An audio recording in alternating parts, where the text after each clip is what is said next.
Hi and good afternoon. My name is Brett Grossman. I'm a top leader with Freedom Financial Solutions.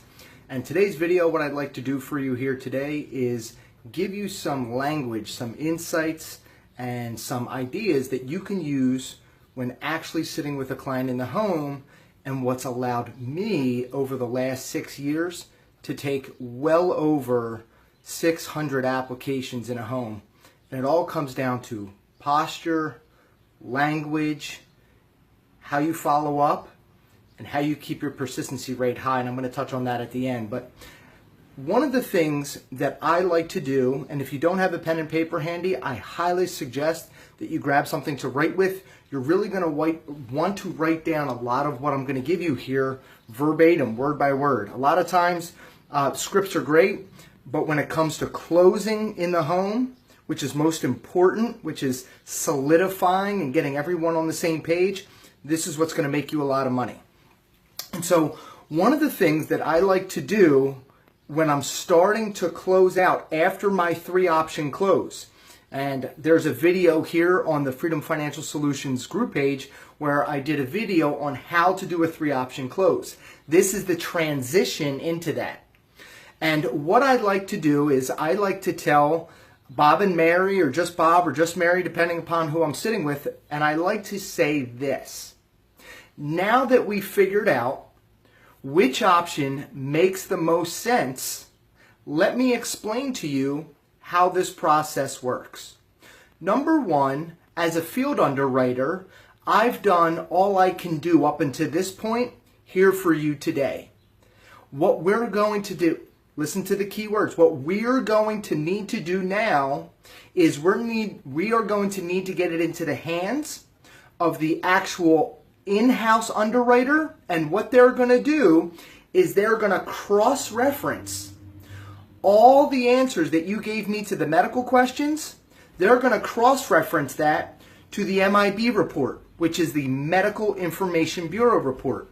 They're also going to cross-reference your prescription check, just to make sure that nothing was filled here within the last 5 years that we didn't think of as we're sitting here today. Now, normally the underwriting process can take 3 to 5 business days. Seeing as though you are super healthy, no prescription history, the only time you go to the doctors for a checkup, I could assure you that your underwriting process might go through a lot faster than that. So here's what I'll do for you today. What I'll do for you here today is I will put together what's called an electronic application. I'm going to take out my computer, I'll fire it up. Here's what I'm going to need for you. What I'm going to need from you here today is I'm going to need your driver's license, your doctor's name, address, and phone number, and if they are taking any prescription medications, you want to ask them to go ahead and get those prescription medications. Now I'm going to stop right there. What we define as a non-medical privilege, and I'm talking to you folks right here in the group right now, I'm actually doing the example. What I'm going to tell you is you can use this language right here. We define this as what's called a non-medical privilege.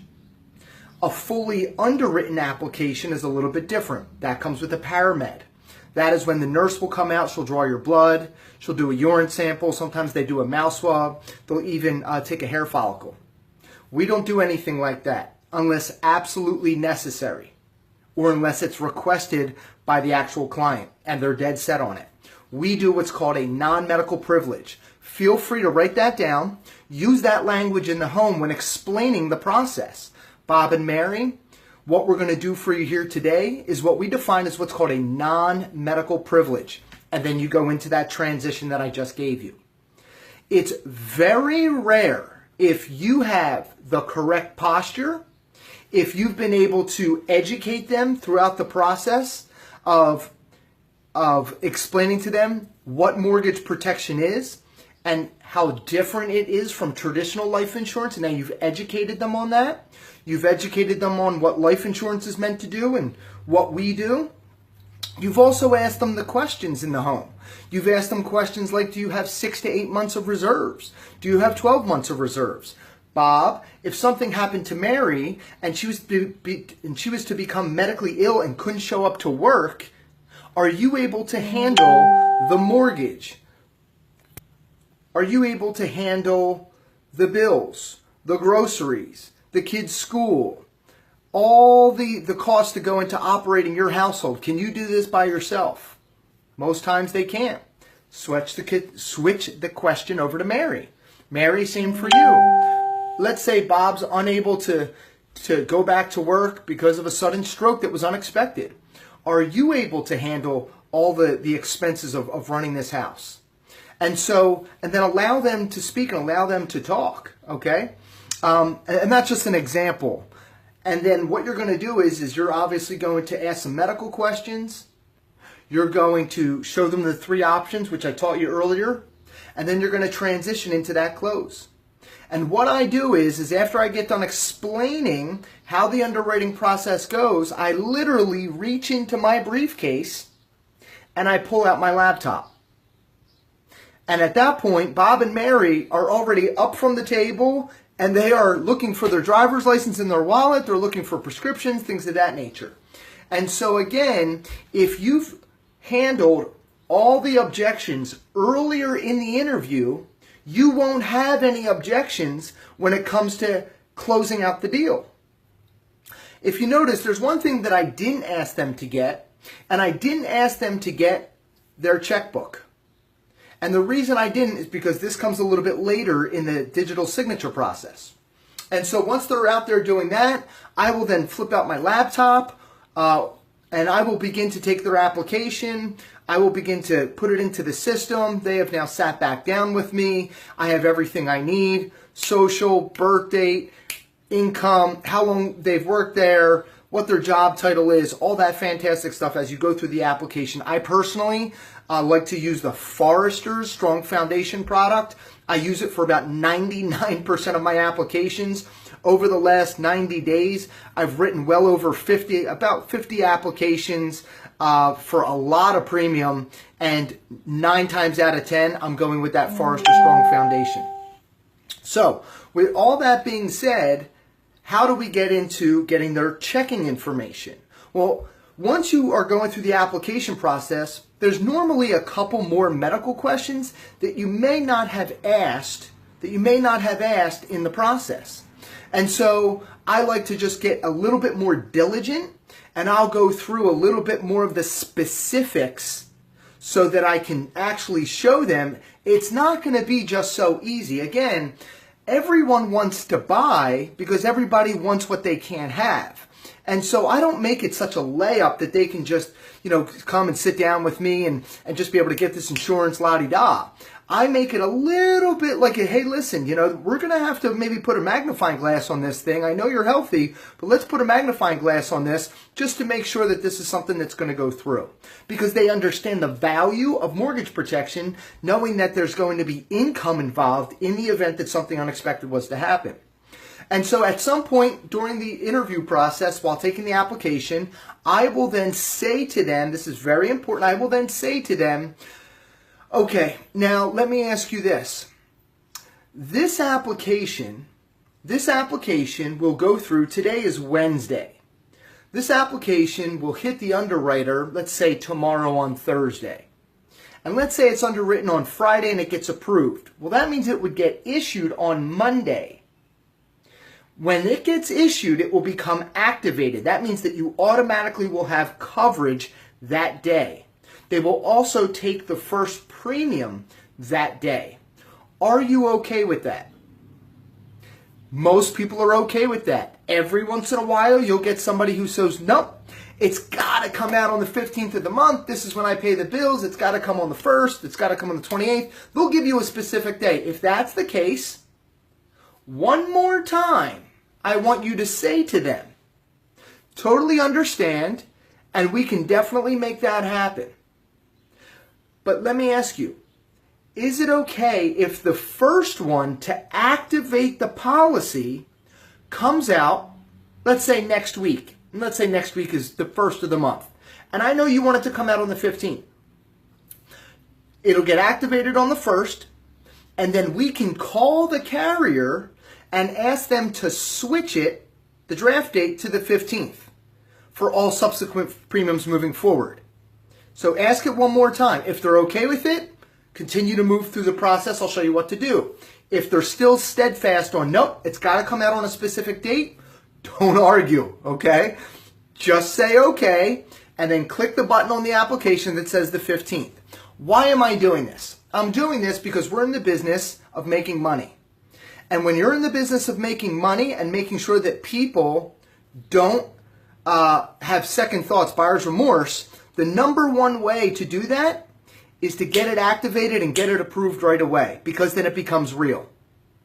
And when it becomes real, believe it or not, they like that. They like the fact that they were able to pay for something, that they have that covered, that it's in force now. Because what happens is, if that draft date is until the 15th, and let's say today's the 17th, then you're talking about close to 30, almost 30 days that it gives them time to maybe have somebody else come out. Maybe it gives them time to change their mind. Who knows? So it's better to do it right away. Plus, if there's no draft date and it gets issued and activated, you, the agent, are then paid within 24 to 48 hours depending upon your bank. That's why we're in the business of making money. So it becomes twofold. All right, so let's go back and I'll kind of walk you through it one more time.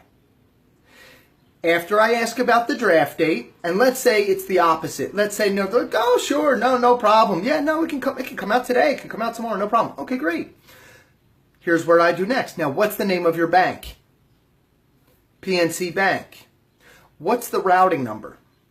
And literally, you'll watch people go, oh, you know, I don't, and they'll literally get up, they'll go grab their purse, they'll go grab the checkbook, they'll come back. Always ask them if you can see it. Here's why. No, two reasons. Number one, you want to make sure you're getting the correct routing and account number, because if they're reading it aloud to you, and let's say they skip a number, just whatever, and that routing number or account number doesn't go through, that reversal will happen when they go to activate it. You don't want that. So make sure you have that in front of you, okay? Number two is, when you're taking the application, a lot of times it asks you for it twice. So it's going to ask you for the routing number twice, and it asks you for the account number twice. So which means instead of having the person sit there and stand there and say it one time after another, especially if you're doing a husband and wife couple, you got to go through that whole process over and over again. Make life easier on yourself, have it there in front of you, and then hand it back to them when you're finished. Okay? And so that is exactly how you can retrieve the banking information and get them to be be tied in with you to want to do that application. Again, you're handling all the objections up front. You're having posture. You're letting them know that this is what we're doing. You're not ever asking. And then you're walking them through the process step by step on what's going to happen. Now, how I cool everything down at the end of that is I will then actually tell them, now what I'm going to do for you is I'm going to give you a call here within the next 48 hours. So if today is Wednesday, I'm calling you Friday. If it's Friday, I may not call Sunday, but I'll call you on Monday, or I'll even maybe sometimes, because I know that maybe it may not be an approval by Monday, I may just say, hey, listen, how about I call you after hours on Monday if I call you after 6:30? And my conversations either go one or two ways, and this is how you keep your persistency high. Number one, the conversation goes like this. Hi, Bob. Hi, Mary. Congratulations. Your applications were approved. They are going to be activated and issued on such and such date. The second conversation you're going to have is you're going to say, hello, Bob. Hello, Mary. I'm giving you a call here just like I told you I would. Right now, your application is still in the hands of the underwriter. I don't have an update yet or result. I just know that they're taking a look at it, and I will give you a call back here in the next day or two once I know more. That's it. That's how those phone calls go. That's one way to keep your persistency up, okay? Is if you say you're going to do something, do it and follow through. If you schedule a time that you say you're going to call them, bam, call them at that time. Monday at 5, Wednesday at 7, whatever that time might be. Be a woman and a man of your word and follow up when you say you're going to follow up, okay? Because everything that you're showing them throughout the process, right, they're trusting in you. They're giving you all their account information, their social, their birthday. They just met you within the last 45 minutes. They're trusting in you that you are going to do right by them, and it is your job and your duty to do right by them and to do right for yourself, to have that type of integrity and character excuse me, when operating as a business owner. And so that's one way. The other thing is I like to do a card. Excuse me. I like to do a card.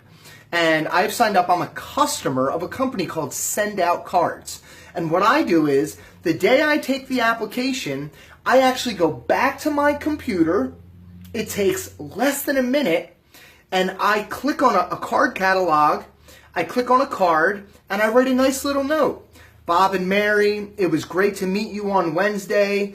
I'm glad I was able to assist in your mortgage protection. Want you folks to have a fantastic summer 2017. Brett Grossman, my phone number, and then it comes on a postcard.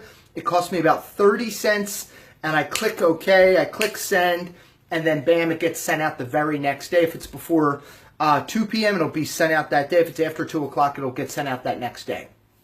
A lot of times, they actually receive that postcard. They'll get it sometimes before I actually call them within 48 hours. Because if it's a morning appointment and then I send out the card, sometimes they get that card before I even call, and I've gotten set. Thank you so much. I can't remember the last time somebody took the time to send me a card in the mail. People appreciate it. They stick it on the refrigerator with your business card. It can generate more referrals for you. These are some key tips to help you solidify the sale, make the process go very smoothly, and also keep your client on the books and generate more referrals. Hope that was helpful. Everybody have a great week. Look forward to seeing you again soon.